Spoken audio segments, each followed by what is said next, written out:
नमस्ते बच्चों। हम लोग 2 दिन से देख रहे हैं सपनों के से दिन। सपनों के से दिन जिसे गुरुदयाल सिंह ने लिखा है। गुरुदयाल सिंह जो है अपने बचपन की पूरी कहानी इस पाठ में उन्होंने वर्णन किया है कि बचपन में वह कैसे थे, कैसे कैसे मित्र उनके हुए थे और एक ही जैसे मित्र हुए थे उनके, जिनको स्कूल जाना अच्छा नहीं लगता था। और माँ पिताजी जब डांटते थे तो उस समय इनको समझ में नहीं आता था, मगर ये जब जब ट्रेनिंग करने लग गए किसकी, अध्यापक की, तब उन्हें समझ में आया कि माता पिताजी जब हमें डांटते थे शायद हम लोगों को सुनना चाहिए था। अब देखते हैं आगे।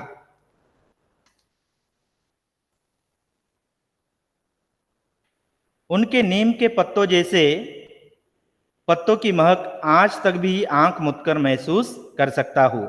उन दिनों स्कूल की छोटी कैरियों के फूल भी कई तरह के उगाए जाते थे, जिनमें गुलाब, गेंदा और मोतियों की दूध सी सफेद कलियां भी हुआ करती थी। यानी स्कूल में ये जब जाते थे, समझो यहाँ पर अभी ये वाला गेट है तो दो साइड में अलियार के पेड़ हुआ करते थे। दो साइड में अलियार के पेड़ हुआ करते थे और आजू बाजू में ऐसे नीचे क्या होती थी, कैरिया होती थी और यहाँ पर फूल्स थे। यहाँ पर फूल्स थे।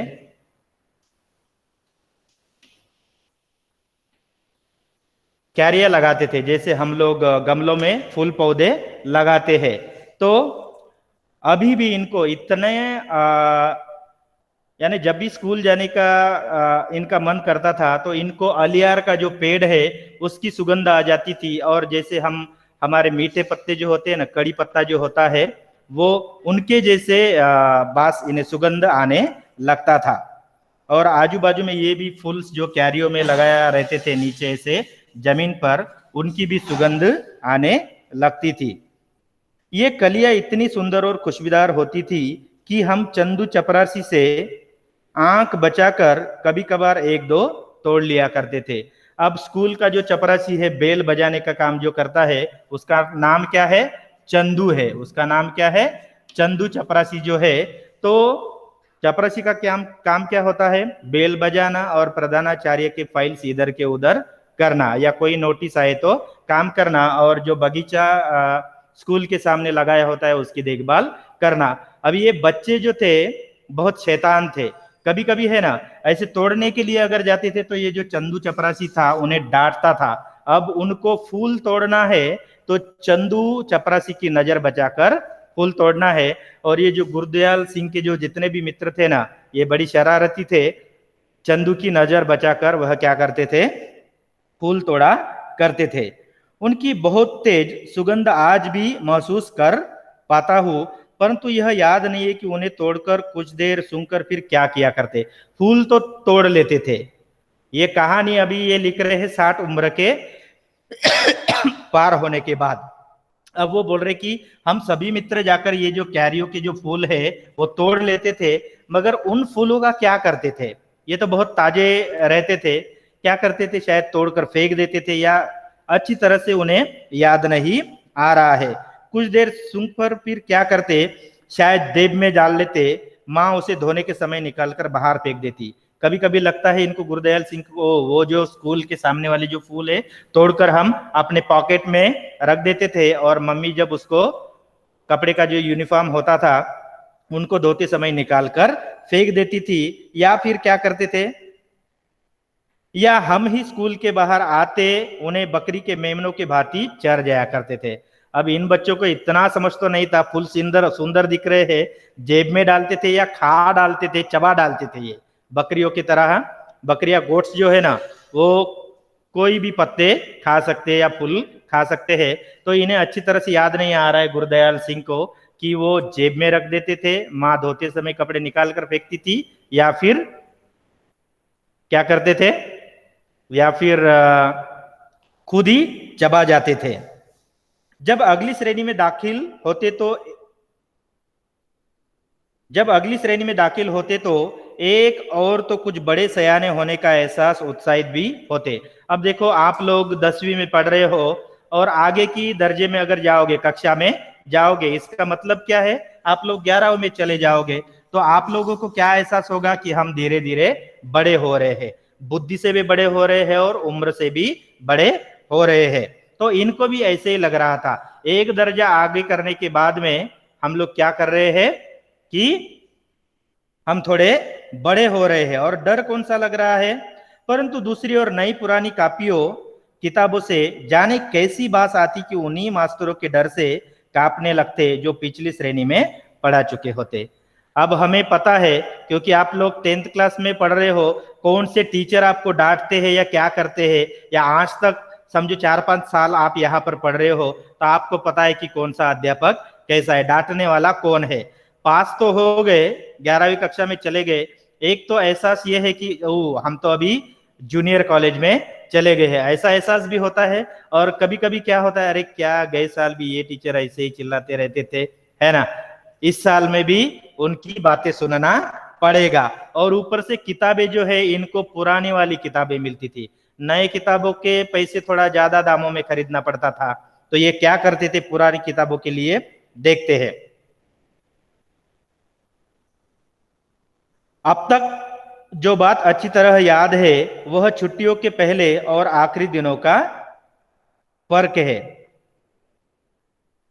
जब अगली श्रेणी में दाखिल होते तो एक और तो कुछ बड़े सयाने होने का एहसास से उत्साहित भी होते, परंतु दूसरी ओर नई पुरानी कापियों किताबों से जाने कैसी बात आती, उन्हीं मास्टरों के डर से कांपने लगते जो पिछली श्रेणी में पढ़ा चुके होते।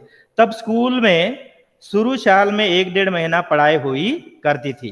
अब पहले के जमानों में जो है 1-1.5 महीना जो है ना, 1-1.5 महीना स्कूल हुआ करता था, उसके बाद में छुट्टियां रहती थी उन लोगों को, यानी जब भी कोई त्योहार रहता था तो 15-20 दिन की छुट्टियां मिल जाती थी।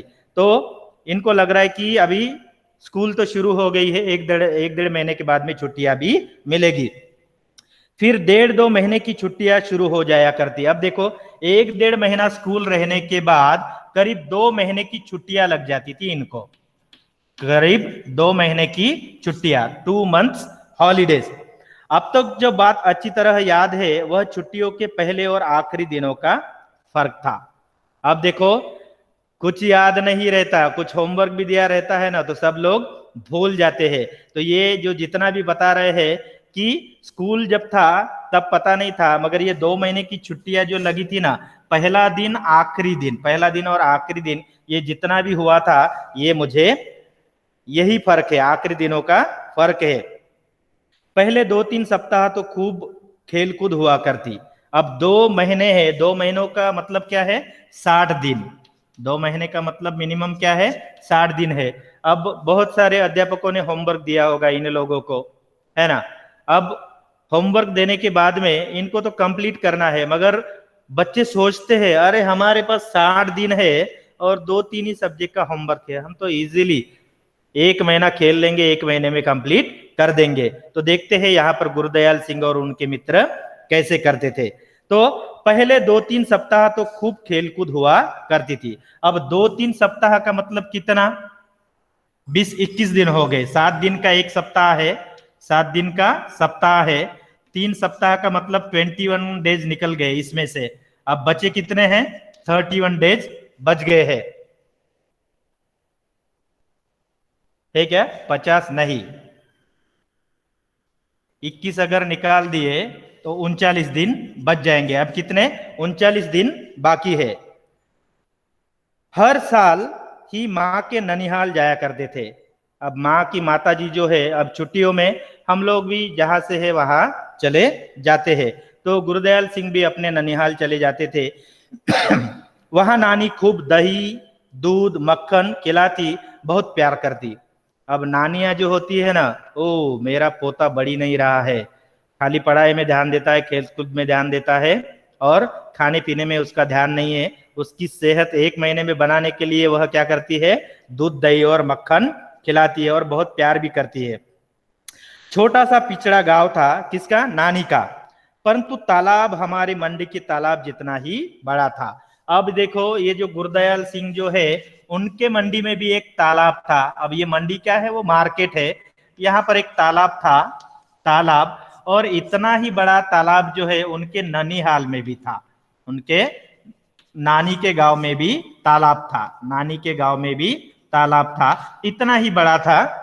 तो क्या करते थे ये, दोपहर तक तो उस तालाब में नहाते, फिर नानी जी से जो जी में आता मांगकर खाने लगते। ये अभी अपने बारे में बता रहे हैं, मित्रों के बारे में उतना नहीं बता रहे हैं।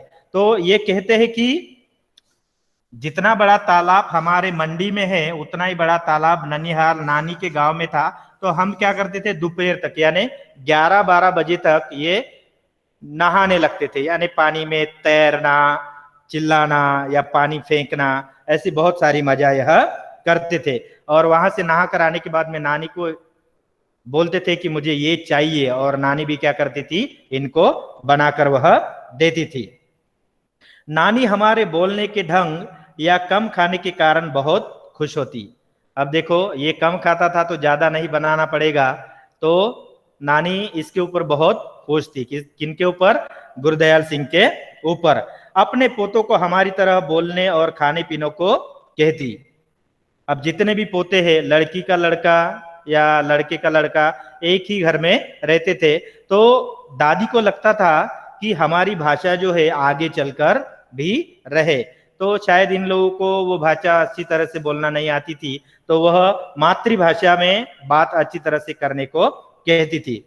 जिस साल ननिहाल न जा पाते, उस साल भी अपने घर से थोड़ा बाहर तालाब पर चले जाते। अब ननिहाल ये तो हर साल में जाते थे, जो साल which year he was not going there, that time here, यहां पर खेला करते थे जहां पर इनका गांव था, इनके मित्र रहते थे। तब कब, जब ननिहाल पर नहीं जाया करते तब।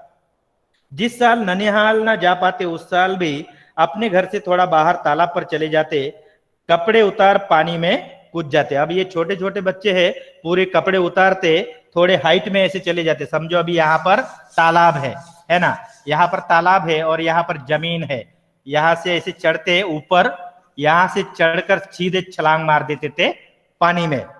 फिर भागते हुए एक रेतीले टीले पर जाकर रेत के ऊपर लेटने लगते, वही गीले बदन से क्या करते थे। अब गीला बदन है, जो रेत जो होती है सैंड, उसके ऊपर गीले बदन से पूरा शरीर क्या करते थे, रेती से ढक देते थे, यानी उसके ऊपर ही जाकर सो जाते थे।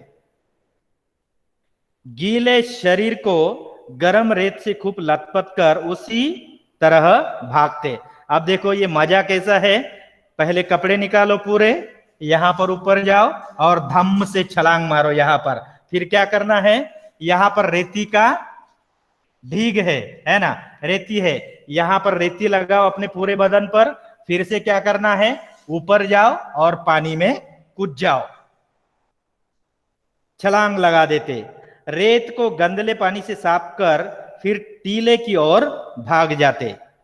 अब वो पानी से जो रेत लगी है वो पूरा साफ करने के बाद में और वह भाग जाते। याद नहीं कि ऐसा 5-10 बार करते या 15-20 बार।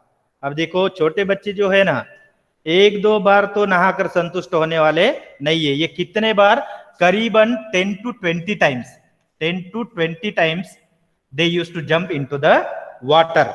दैट सेम सिचुएशन, नहाओ, रेती लगाओ पूरे बदन पर और ऊपर जाओ और छलांग लगाओ। कई बार तालाब में कूदकर ऐसे हाथ पांव हिलाने लगते जैसे बहुत अच्छे तैराक हो।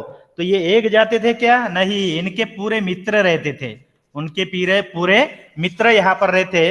अब देखो एक्टिंग कैसे करते, देखो जिसको नहीं आ रहा है ना तैरना, वो भी क्या करते हैं, अच्छी तरह से पानी अपना पीछे खींचने लगते, क्योंकि दूसरा ऐसे ही कर रहा था, अरे भाई ये जो हमारे पंजे है इसको ऐसे सीधे रखो और ये पानी पीछे ढकेलो, अपने आप शरीर क्या हो जाएगा, आगे। मगर वास्तविकता में उसे तैरना नहीं आता है। तो कुछ हाथ पांव हिलाते और कुछ गहरे पानी में चले जाते, कुछ ऐसे एक्टिंग करते करते है ना बहुत अंदर, यानी यहां तक सिर तक के पानी में अंदर डूब जाते थे। उन्हें बाहर आने के लिए किसी भैंस के सिंग या दुम पकड़कर बाहर आने की सलाह देते, और जिनको तैरना आता था वो बाहर निकल आते। Those who are good swimmer there, they were coming out and telling them, hey, you are sinking there, take the tail of buffalo and come out. हम नहीं आने वाले। फिर उन्हें ढांढस बंधाते, okay no problem, you catch the tail of buffalo and come out there. कुछ समय मुंह में गंदला पानी भर जाता तो बुरी तरह खांसते। अब बार बार एक ही जगह पर तुम कूद रहे हो, that water will become dirty there. वो पानी मुंह में भी जाता है तैरते समय, है कि नहीं? क्योंकि ये छोटे बच्चे हैं, पूरे तैराक तो नहीं है। वो जाने के बाद में खांस लेते हैं ऐसे खांस लेते हैं और वही पानी वहां पर उल्टियां कर देते हैं। गंदला पानी भर जाता तो बुरी तरह खांसते। कई बार ऐसे लगता कि सांस रुकने लगी है। वो पानी जाने के बाद में है ना, हम लोग we can not breathe properly, सांस लेना भी उनको नहीं आता था। परंतु हाय हाय करते किसी न किसी तरह तालाब के किनारे पहुंच ही जाते। अब ये डूबने वाले बच्चे हैं ना, those who are sinking there, no, they were drinking that dirty water also and they were coughing also, correct? But anyhow they were coming there. Somebody were catching the tail of buffalo, उनकी पूंछ पकड़कर, भैंसों की पूंछ पकड़कर आते, या कोई ऐसे खांसते खांसते हुए वो गंदा पानी पूरे शरीर में चला जाता था। फिर छुट्टियां बीतने लगती तो दिन गिनने लगते। अब देखो एंजॉयमेंट हो गया है, कितने दिन का? 21 दिन का एंजॉयमेंट 3 हफ्तों का हो गया है। अब दिन कितने बचे हैं? 39 डेज बचे हैं। अब दिन गिनने लगते, अरे बाप रे 21 दिन चले गए, ओनली 39 डेज आर देयर। प्रत्येक दिन डर बड़ा चला जाता है। एक दिन अगर चला गया, उसके बाद में फिर 38 आएगा, 37 आएगा, 36 आएगा, 35 आएगा। एक एक डेट चला जा रहा है और इनका होमवर्क जो है अभी तक कंप्लीट नहीं है। खेल कूद और तालाब में नहाना भी भूलने लगता। When the days are coming, the school is going to restart, reopen, their fear is increasing there. डर लग रहा है। फिर क्या लगता था? मास्टरों ने जो छुट्टी में करने के लिए काम दिया होता उसका हिसाब लगाने लगते। फिर now they are counting there, oh this master is given there this homework, oh I should complete this within 10 days. This English master is there, Hindi master is there, maths is there. Okay, so near about 20 to 30 days will take, and our hand how many? 35 days are there. जैसे हिसाब के master जी 200 से कम सवाल नहीं देते थे। हिसाब accountancy के जो मास्टर थे, उस जमाने में मैथ्स शायद उसको कहते थे पुराने जमाने में, तो वो 200 सवाल देते थे, क्वेश्चंस फॉर होमवर्क। हिसाब के जो मास्टर है वो कितने? 200 प्रश्न देते थे। नाउ मन में हिसाब लगाते कि यदि 10 सवाल रोज, if every day 10 problems we will do, so how many? 20. Within 20 days we can complete this. 20 10 जा 200। तो इनको लग रहा है अरे ये तो 200 ही प्रश्न है ना, ये एक दिन में 10 बना लेंगे, टेंशन लेने की बात नहीं, हम क्यों। और 20 दिन लग रहे हैं और 35 दिन बाकी है हमारे पास में, 35 डेज आर बैलेंस। जब ऐसा सोचना शुरू करते तो छुट्टियों का 1 महीना बाकी हुआ करता। Now they are counting there, so minimum 30 days are balanced there with them. So 20 days will go, means how? Again 10 days will be balanced. Then what? एक एक दिन गनते 20 दिन खेल कूद और बीत जाते। अब ये सोच रहे अरे बाकी है 20 दिन में हो जाएगा, हमारे हाथ में 30 दिन है, 30 days are there, again 10 days we can play there. Now 20 days are remaining. बीत जाते। स्कूल की पिटाई का डर और बढ़ने लगता। पहले के जमाने के जो टीचर होते थे, होमवर्क अगर कंप्लीट नहीं करते थे तो बहुत मारते थे, है ना। हमारे पिताजी भी कहा करते थे कि उनके हाथ पर जो है ऐसे पकड़कर केन से मारा करते थे, यानी वो बहुत ही डरावना दृश्य था। परंतु डर भुलाने के लिए सोचते कि 10 की क्या बात है, सवाल तो 15 भी आसानी से रोज निकाले जा सकते। अब देखिए इनका दिमाग कैसे चल रहा है, ये बातें बनाने में शेर है ना, होमवर्क करने में नहीं। अब 10 दिन निकल गए, 20 दिन है, उनको एक दिन में कितना? 10 सवाल करना है। तो वो कोई डर रहा है, अरे मुझसे तो 10 सवाल नहीं होंगे। तो एक दूसरा मित्र बोलता है अरे 10 की जगह पर 15 करो ना, तो फिर 20 दिन नहीं लगेंगे, 20 दिन के पहले यह कंप्लीट हो जाएगा। Instead of 10 you can do every day 15 problems, then you can complete before 20 days. जब ऐसा हिसाब लगाने लगते तो छुट्टियां कम कम होते जैसे भागने लगती थी. Now only 20 days are there now. It is running so fast. They are feeling like this because time. They are always thinking about time, and whenever we are thinking about time, there now. So when you are busy there, you do not know how the time is passing there. Correct.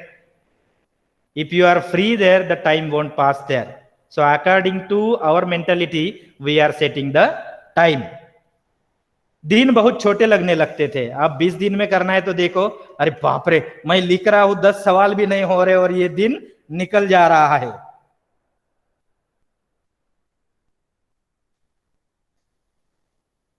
School का भय बढ़ने लगता.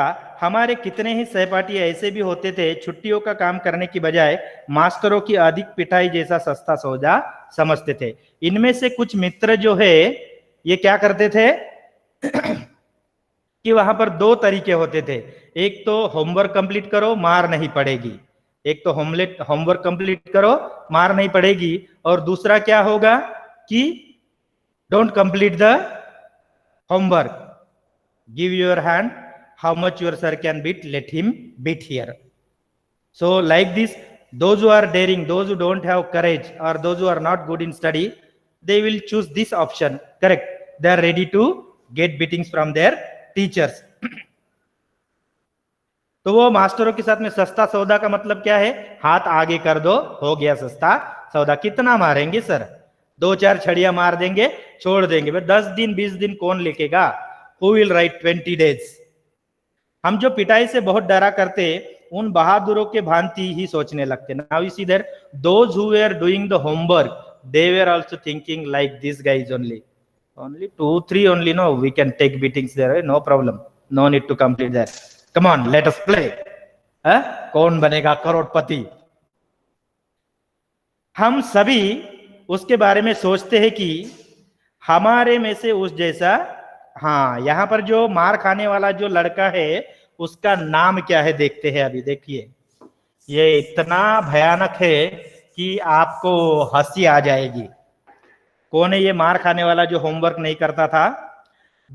हम जो पिटाई से बहुत डरा करते, उन बहादुरों के भांति ही सोचने लगते. ऐसे समय में हमारा सबसे बड़ा नेता ओमा हुआ करता था. ये जो ओमा जो है, ओमा, ये लड़का बिल्कुल डरता नहीं था. होमवर्क करने का नामो निशानी नहीं था. बस अगर कोई बोले ओमा होमवर्क कहाँ है, हाथ आगे कर दो और सिर नीचे, हो गया, मारो आपको जितना मारना है. हम सभी भी उसके बारे में सोचते कि हमारे में उस जैसा कौन था. अब ये भी कभी कंप्लीट नहीं होते थे, तो हम में से ये इतने गुरुदयाल सिंह के जो मित्र है, हम में से ओमा जैसे कौन था जो मार खाने के लिए तैयार रहता था. कभी कभी उस जैसा दूसरा लड़का नहीं ढूंढ पाते. So there was nobody like ओमा. उसकी बातें, गालियां, मारपीट का ढंग तो अलग ही था. जैसे राउडीज होते हैं ना मुंबई वाले, क्या बेड़ू चलेंगे क्या, है कि नहीं? ऐसे जैसे फिल्मों में दिखाते हैं ना, बाबा ये बहुत हार्ड है कि नहीं? तो ऐसे रफ लैंग्वेज जो बोलते थे, तो उसकी जैसे लैंग्वेज किसकी थी? ओमा की थी. उसकी बातें, गालियां, मार पिटाई का ढंग तो अलग ही था. उसकी शक्ल सूरत भी सबसे अलग थी. अब ये बातें ही वो ऐसे करता था क्या रावड़ी जैसे? नहीं, इसका फेस भी है बिल्कुल अलग तरीके का था, जो बाकी मित्रों से नहीं मिलता था. हांडी जितना बड़ा सिर, हांडी क्या है? Pot, earthen pot is there ना, ऐसे इतना बड़ा सिर है इसका. भी किसका? ओमा का. ओमा का सिर इतना बड़ा है. अब देखते कैसा बनेगा ये. हांडी जितना सिर, उसके ठिगने 4 बलिष्ठ के शरीर पर ऐसा लगता था जैसे बिल्ली के बच्चे के माथे पर तरबूज रखा हो. ये हाथ और पैर जो थे बिल्कुल छोटे थे. हाथ और पैर जो थे बिल्कुल छोटे थे. Imagine that on the head of cat somebody kept the watermelon. ऐसे यह भयानक दिखाई देता था. इतने बड़े सिर में नारियल की जैसे आंखें वाले बंदरिये के बच्चे जैसा दिखता था. नाउ देखो, ये इतना ही है क्या? ये हांडी जैसा इसका सिर है, और ये जो आंखें जो है नारियल जैसे है, coconut. His eyes are like a नारियल, बंदर के बच्चे जैसा चेहरा। And his face was like a monkey, इसका चेहरा कैसे था, मंकी जैसा। मगर डेयरिंग देखो, ओमा कहां है होमवर्क, हाथ आगे, मारो आपको जितना मारना है। और क्या क्या हुनर है इसमें देखते हैं।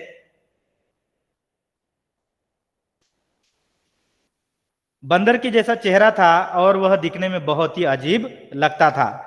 लड़ाई वह हाथ पांव से नहीं सिर से किया करता था। अब देखो, जिसके हाथ पांव छोटे छोटे हो और सिर इतना बड़ा हो, वो हाथ से लड़ाई करेगा क्या। बच्चों में जब दुश्मनी हो जाती है या एक दूसरे को लड़ाई करते हैं, तो वो क्या करता था, सिर से ही ऐसे मारने लग जाता था। फिर किसी की हड्डी पसली टूट जाए इसको पता नहीं। तो ये क्या करता था, सिर झुकाकर किसी के पेट में या छाती में मार देता, तो उसके दुगने तिगने शरीर वाले लड़के भी पीड़ा से चिल्लाने लगते। अब इसकी हाइट इतनी है छोटी, बड़े बड़े बच्चे जो है ना इससे डर जाते थे, क्योंकि ये क्या करता था, सिर से जाकर मार देता था। हमें डर लगता कि किसी की छाती की पसली न टूट जाए। अब इनके मित्रों को लगता था, अरे ये रिब्स जो है ना, शरीर के हड्डियां जो है, ऐसे मत कर, तेरे वजह से हमें भी क्या हो जाएगा, परेशानी हो जाएगी। उसके सिर की टक्कर का नाम हमने रेल बम्बा रखा था। अब ये जो सिर से जो टक्कर मारता था, इसका नाम क्या था, रेल बम्बा था। क्या था इसका नाम, रेल बम्बा। जो ये सिर से टक्कर मारने लगता था, इसका नाम था रेल बम्बा।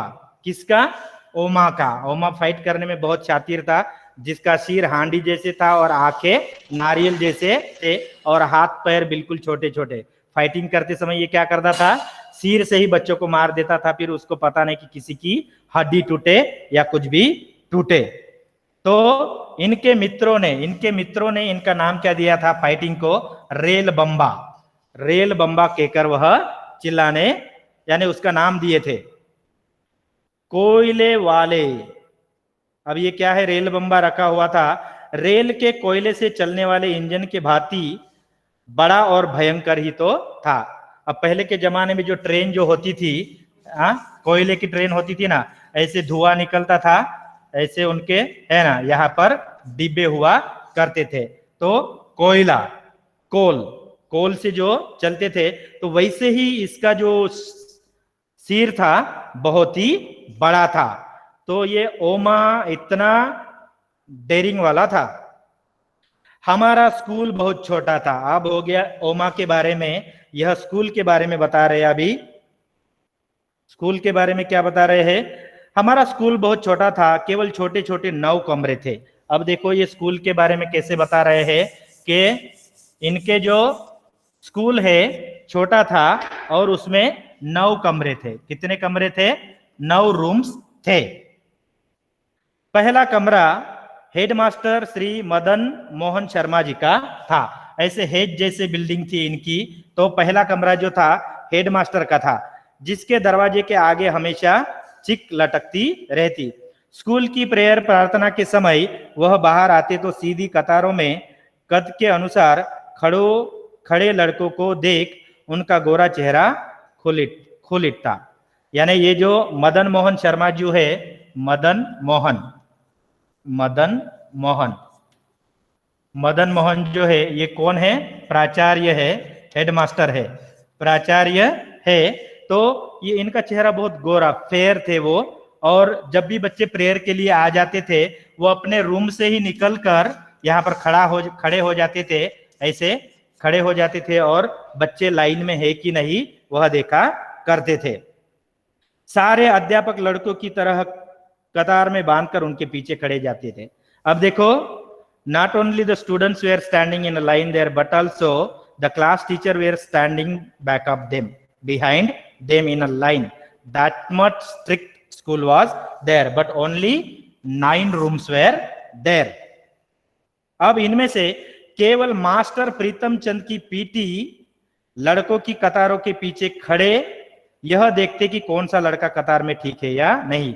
ये जो पीटी सर जो है ना, हमारे कौन से है, नागेंद्रन सर है ना, बहुत ही खतरनाक, नागेंद्रन सर उनके सामने कुछ भी नहीं है। तो पीटी मास्टर का नाम क्या है यहाँ पर? प्रीतम चंद। क्या है? प्रीतम चंद। ये इतने भयानक थे, इतने स्ट्रिक्ट थे कि लाइन में देखने का काम कौन करते थे? मास्टर पीटी प्रीतम चंद करते थे।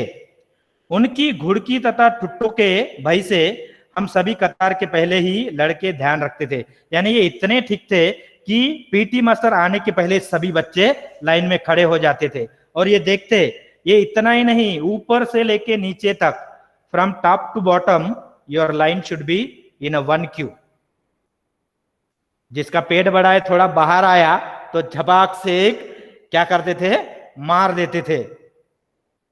फिर क्या होता था? सीधी कतार के साथ साथ हमें यह भी ध्यान रखना होता था कि आगे पीछे खड़े लड़कों के बीच की दूरी भी एक सी हो। तो ये इतने स्ट्रिक्ट थे कि only straight line is not enough there, both side, this side also, like जो स्क्वायर होता है ना, कैसे भी देखो, आड़े तीड़े कैसे भी, दाहिने से देखो बाएं से देखो, in 1 queue it should be there, like army parade. सभी लड़के उस पीटी से बहुत डरते थे कि उन जितना सख्त अध्यापक न किसी ने देखा है न सुना था। All the students were thinking that oh my god what a strict PT master he is, I haven't seen in my life. मैंने इसके जैसा स्ट्रिक्ट मास्टर मैंने अभी तक नहीं देखा है। यदि कोई लड़का अपना सिर भी उधर उधर हिला लेता, कभी कभी क्या होता है, हम लाइन में खड़े हो जाते हैं, सिर पर कुछ मच्छर आ जाता है सुबह है, या कुछ मक्खी वक्खी आ जाती है ना, ऐसे हिलना भी मना था। अगर तुम हिलते तो ये आकर फटाफट मार देते थे। कैसे मारते थे देखो, यदि कोई लड़का अपने सिर भी इधर उधर हिला देता या पाव से दूसरे पिंडली खुजाना, पाव से खुजाना बोले तो क्या, ऐसे एक पैर पर खड़े होकर हम खुजली लगती है ना, itching will be there no, that time you will rub with your another leg, उसकी और बाघ की तरह झपट पड़ते और खाल खींचने के मुहावरों को प्रत्यक्ष करके दिखाते। He was itching here and PT master is thinking that this boy is not following to me. Like a leopard, he jumping towards him and giving him lice nicely. खाल खींचना means what? Taking out the skin from the body. खाल खींचने का मतलब क्या है? चमड़ी उधेड़ना। तो ये मुहावरा कौन बहुत मारते थे उसको? कौन? पीटी मास्टर प्रीतम चंद। तो इतने स्ट्रिक्ट थे, तो बच्चे इसके आने से पहले ही है ना तैयार हो जाते थे, लाइन में खड़े हो जाते थे। तो ऐसे थे हमारे पीटी मास्टर प्रीतम चंद। बाकी का बाद में देखते हैं। धन्यवाद।